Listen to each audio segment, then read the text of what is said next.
Autarky is good. The neolibs can attack me if they want. The internet is nothing if not a repository of stupid memes. One of my favorites is this version of the Spider-Man Zendaya meme about the American Civil War. Over Spidey, it says, an actual historian explaining that the South largely kicked the North's ass, killing 2 times as many with 1/3 the army, and only surrendering after running out of ammunition. And over a befuddled Zendaya, it says, people who only know history from memes on the internet. So I will say that the Confederacy had a number of advantages during the Civil War. They had better military leadership, their soldiers had higher morale, and most of the war was fought on their home turf. In order to win, the Union had to defeat and occupy the South. In order for the Confederacy to win, they just had to get the North to leave. These advantages helped the South come out to an early lead, and as the meme suggests, win a lot of battles. But, much like Super Bowl 51, the Southerners blew their lead and lost to the Patriots in the end. Why?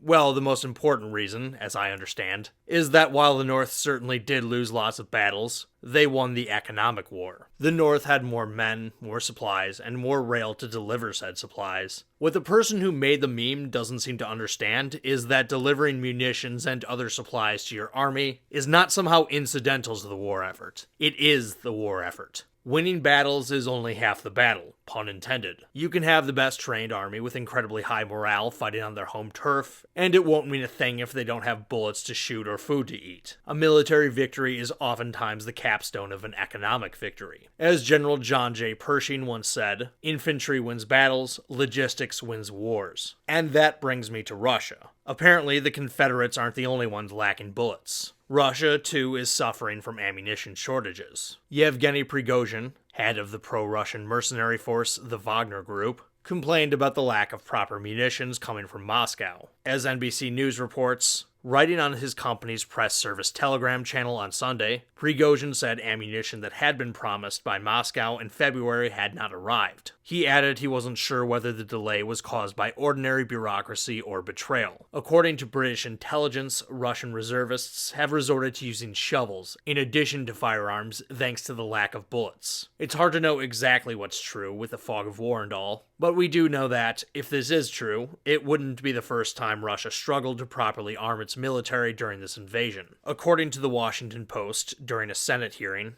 Commerce Secretary Gina Raimondo pointed to recent reports that 2 Russian tank manufacturers have had to idle production because of a lack of components. The White House, too, has previously highlighted those reports, saying 2 Russian tractor plants, that I'm not going to try and pronounce, have halted production. We've also seen reports that the insides of Russian tanks are filled with semiconductors from kitchen appliances. Russia is simply losing tanks faster than they can replace them. As Business Insider reports, Russia has lost around 1,800 tanks since February 2022, according to open source intelligence platform Oryx, with the country losing about 150 tanks a month in Ukraine. Its only tank factory is able to produce just 20 vehicles a month. As a result, the country's military has had to take Soviet-era tanks out of storage and has been using less accurate Soviet-era missiles. Again, it's hard to know exactly what's going on over there, but we do know that Russia, despite supposedly having the second best military in the world, is seeking weapons from less conventional sources. They've sought out artillery from North Korea and drones from Iran. Western sanctions on Russia have made it difficult for Russia to import key components to produce the military kit at levels needed to continue their war effort, so they're seeking out alternative means for keeping their army supplied. I don't know how this conflict will end, but I do know that this is a problem Ukraine is unlikely to encounter, as they're hardly supplying their own munitions. Most of what they're armed with at this point, they're getting from other countries, with the United States doing the heavy lifting. The logistics of getting these weapons to the front lines can be tricky, but Ukraine, in effect, is able to draw upon way more resources than is Russia. Of course, the arming of Ukraine is a controversial issue, and I'm not here to adjudicate that today, but most of you watching probably know where I stand on that issue. Now, if you get your news here on YouTube, you've probably heard that Western sanctions aren't working, and that Russia is doing just fine without. In fact, this whole conflict just goes to show that autarky, the economic independence of a nation, where they produce basically everything they need in-house, has been demonstrated to be the superior economic model. It does say something, calls into question some of the core tenets of, like, the free market and the neoliberal mindset. Sure. That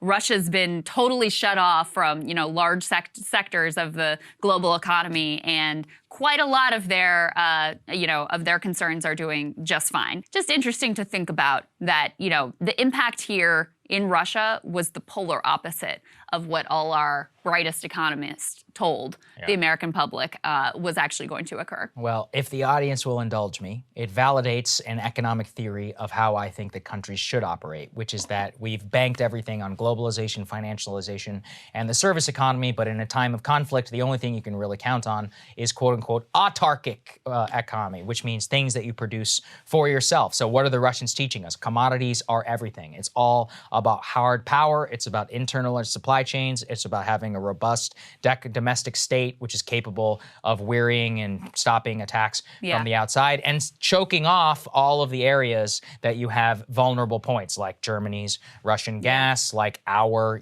own foreign gas prices. Which COVID showed us here as well. Very similar lesson. Should have showed us. But anyway, autarky is good. Showed us. Yeah.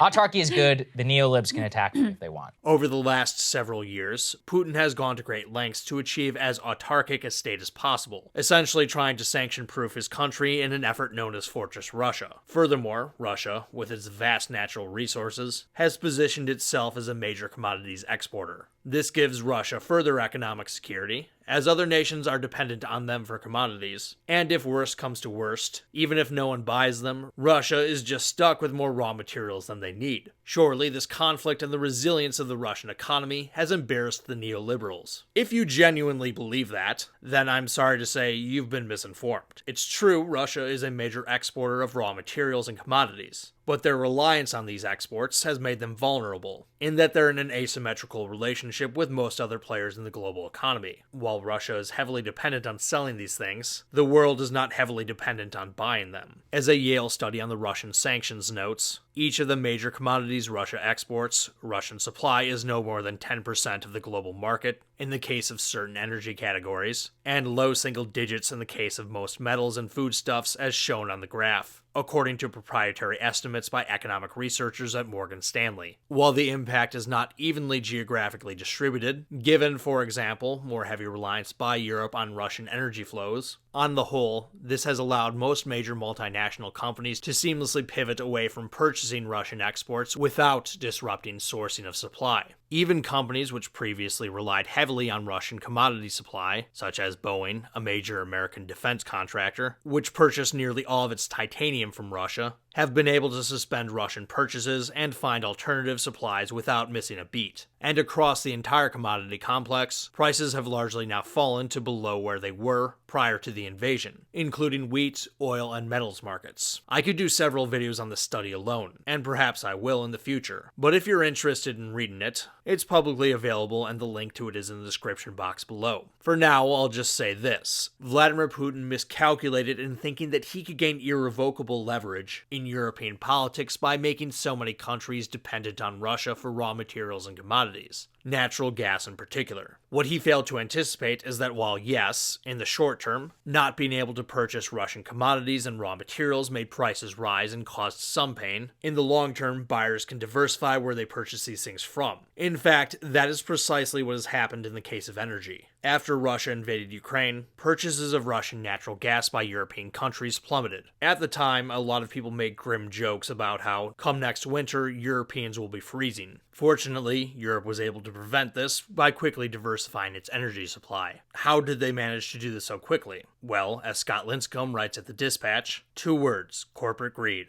More seriously, it turns out that their relatively higher prices in Europe did exactly what higher prices do: attract profit-seeking suppliers and encourage them and others to invest in future supply too. And, as Politico explained last week, the initial push was enabled by flexibilities built into private U.S. liquid natural gas contracts. Frank Fannin, a former State Department First Assistant Secretary for Energy Resources under the Trump administration, said the decision by U.S. companies to ship the gas wherever they wanted played a major role in overcoming Russia's switching off its pipelines. The market innovation allowed European buyers to persuade the Asian companies that held the gas contracts to reroute them toward the EU for a price. I would find it unimaginable there would be a chance of weathering the storm in Europe but for American LNG, said Fannin, who is now managing director of energy and geopolitical advisory firm Fannin Global Advisors. It's absolutely inconceivable. It isn't just volumes of US natural gas, but also the way American companies have transformed the market. US LNG is going to Europe because they're paying a higher price. Columbia's Ira Joseph said, "It's not a natural gas Marshall Plan here. There's no America Incorporated exporting LNG. It's not just higher prices and the natural market forces that follow that have helped remedy the problem." As Lincecum himself acknowledges, smart governance has played a role as well. Governments front-loaded natural gas purchases from Russia prior to the invasion and employed their own strategic reserves to help subsidize energy shortfalls. The German government also expedited energy infrastructure projects and streamlined LNG contracts. As the Wall Street Journal reports, the German bureaucracy made adjustments too. The parliament passed an LNG Acceleration Act, speeding up procedures for reviewing, approving, and awarding contracts for LNG projects. As Lincecum writes, thanks to these reforms, Argus estimates that Germany is set to be the fourth largest LNG import capacity in the world by the end of this decade, behind South Korea, China, and Japan. This despite the fact that other government infrastructure projects are usually behind schedule, even in Germany, a country known for its efficiency. In the face of this crisis, the German government has managed to get its act together. Luck has also played a role here.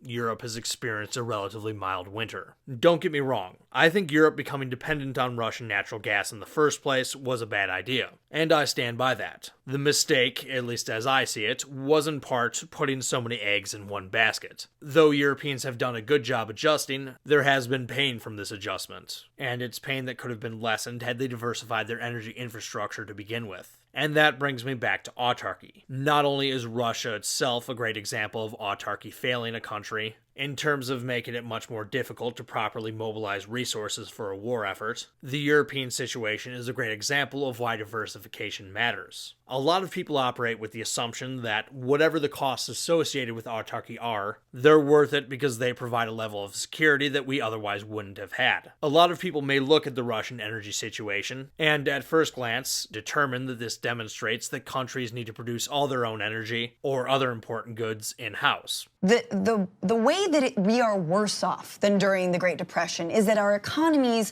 are vastly more integrated globally, right? And of course, we know that environmental and labor organizations in the late 90s were fighting against those policies in every country around the world. And many economists continue to say and said then that when you incorporate economies, you make everyone more vulnerable. It's essentially like the way that a ship, right? I remember this metaphor of like a ship, and like if one part of the ship takes on water, they have it closed off so that the other parts of the ship will not sink and sort of like protects, you know, a ship from sinking, blah, blah, blah.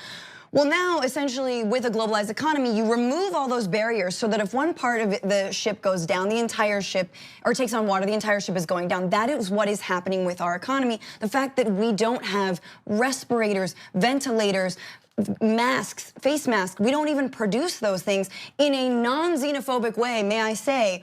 Americans should produce those things. After all, a country is unlikely to cut off its own supplies. I look at this the exact opposite way. Autarky makes us less safe. Disruptions come in many forms. A war is just one kind. Economic disruptions are unavoidable, and yes, they can occur even within the borders of a single country. The solution to getting all of your energy from a hostile foreign country isn't to replace that country with your own country, as you're still putting all of your eggs in one basket. Just because that basket happens to be within your own sovereign borders doesn't mean that those eggs can't crack. Diversified supply chains are the best way to hedge against disruptions, as when disruptions inevitably happen, you can switch things up much more easily. As Charles C.W. Cook wrote in the Conservatarian Manifesto, engineers know that the best systems are those that lack a single point of failure. In other words, that do not rely for their integrity on a single central system. Diversification helps you adjust your supply of energy when a hostile nation decides to shut down the pipes. Isolating yourself from foreign economic activity may lead to your soldiers fighting with shovels.